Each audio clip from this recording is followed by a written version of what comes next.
మీకు ఇచ్చిన వరం అని చెప్పి నేను మీకు తెలియజేస్తున్నా.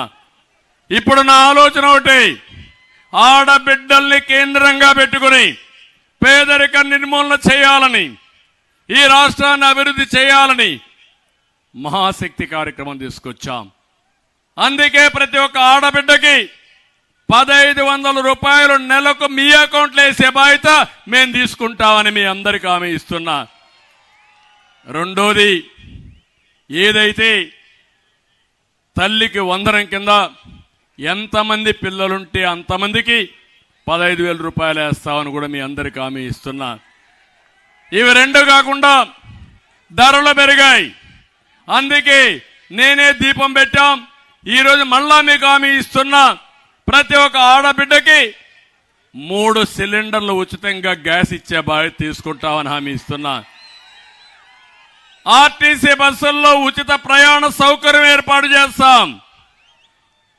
ఈ 4 చేసి మీ ద్వారా 15 రూపాయలు నేను ఇస్తే 15 రూపాయలని 100 రూపాయలు ఎట్టు చేయాలి, 1000 రూపాయలు ఎట్టు చేయాలి, 10,000 రూపాయలు ఎట్టు చేయాలి, మిమ్మల్ని ఆర్థికంగా వెసులుబాటు తేవడానికి ఏం చేయాలనో చేయించే బాధ్యత మేము తీసుకుంటాం.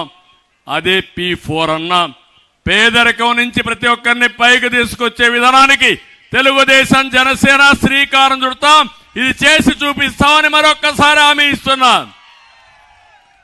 అందుకే మా ఆడబిడ్డల పైన నాకు ఒక విశ్వాసం, ఒక నమ్మకం.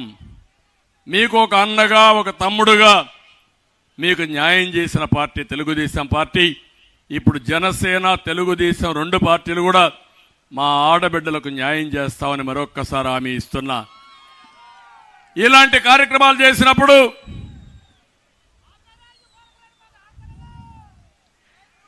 ఇప్పుడు ఇంకో పక్క చూస్తే ఈ ముఖ్యమంత్రి చెప్పేటన్ని ఒకటి, చేసే పనులు మాత్రం అన్ని పనికిరాని పనులు.